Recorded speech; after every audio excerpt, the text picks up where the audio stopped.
হচ্ছে গিয়ে এসআইএস দিয়ে যাই, এসআইএস ফর্ম। তারপরে হচ্ছে আমি রেখে দেওয়ার পরে ফিল আপ করে জমা দিই। জমা দেওয়ার পরে হচ্ছে উনি বলেন না হয়নি। আমি বলছি কেন হয়নি, কিসের জন্য হয়নি? তাহলে তোমাদেরই ঠিক করতে হবে। বিধাননগর চলে গেছে। আমি বলছি সব কিছু তো ডকুমেন্টস দিলাম, তাহলে বিধাননগরে গেলে তোমাদেরই ঠিক করতে হবে। আপনার ফর্মটা কি বিধাননগর থেকে সাবমিট করা হয়েছে? বিধাননগর থেকে সাবমিট করা হয়েছে। তাহলে কি আপনার ভোটার কার্ড চুরি করা হয়েছে? না, আমার ভোটার কার্ড চুরি করে এইভাবে করেছে।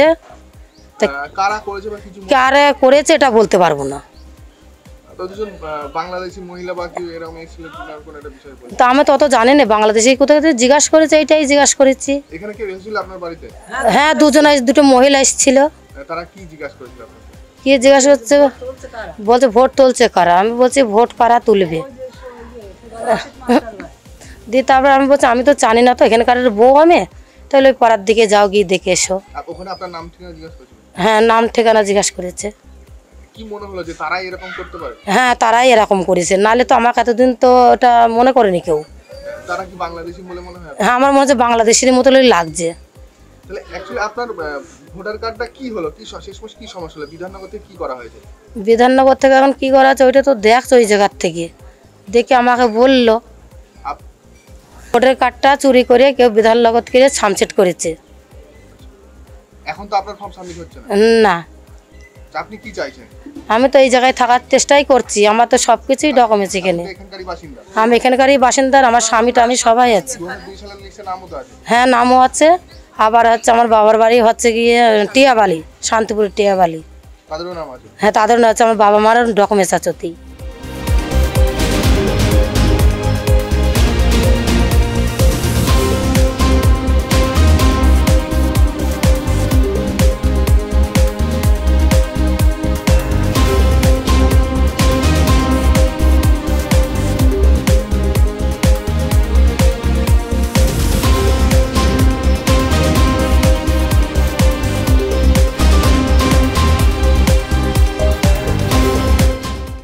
আমার নাম প্রণব চক্রবর্তী। কি সমস্যা আপনাদের, কি অভিযোগ?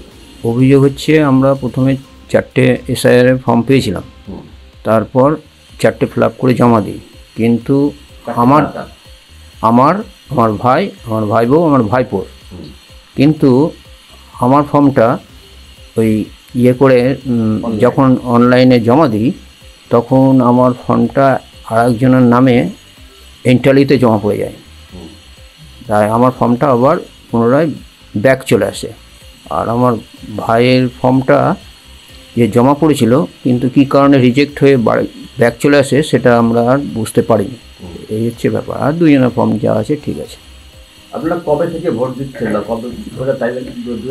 আমরা 1990 সাল থেকে এখানকার থেকে ভোটাধিকার প্রয়োগ করছি। 2002 তালিকায় নাম রয়েছে? 2002 সালের তালিকায় নাম রয়েছে। কোনো টাইমে আমাদের ভোটার ইয়েতে বাদ যায়নি। 2025 সালের তালিকায় নাম আছে? 2025 সালের তালিকাও নাম আছে। এখন কি টেনশনের মধ্যে? এখন একটু আতঙ্কের মধ্যেই আছি, কী হবে। অরিজিনাল তো ভোটার আমরা, তার জন্যে আতঙ্কের মধ্যেই আছি। কোথাও অভিযোগ জানিয়েছেন? বিএলওকে জানিয়েছেন? বিএলওকে জানিয়েছি, ওরা বলেছে দেখা করতে 2 দিন পরে।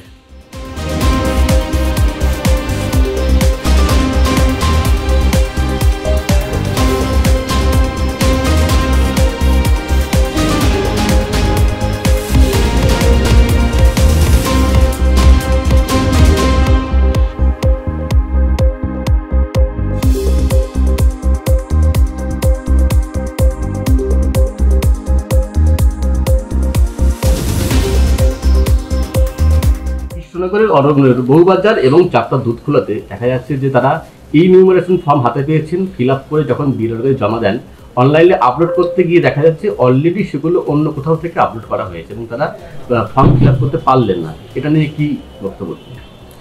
না, এটা নিয়ে কোনো অসুবিধা নেই, এখনও টাইম আছে। যেখানে যেখানে এই কেসগুলো পাওয়া যাচ্ছে সেখানে বিএলওদের, সংশ্লিষ্ট বিএলওদের বলাই আছে, তারা যেখানে যে পার্টে ম্যাপিং হয়ে গেছে বলে বলছে সেই বিএলওর কাছ থেকে এটা ক্রস চেক করবে যে ওখানে সঠিক তথ্য আছে না এখানে সঠিক তথ্য আছে, সেই অনুযায়ী এটা এডিট করার অপশন কিন্তু বিএলও অ্যাপে আছে।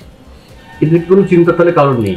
না না, কোনো অসুবিধা নেই, কারণ এই টাইমটা তো দেওয়াই হয়েছে ওই জন্য যে বিএলও যেগুলো এরকম পাচ্ছে সেগুলোকে ক্রস চেক করবে সেই বিএলওর সাথে, করে এটাকে আনম্যাপ করে এটাকে কিন্তু এডিট করার অপশন আছে।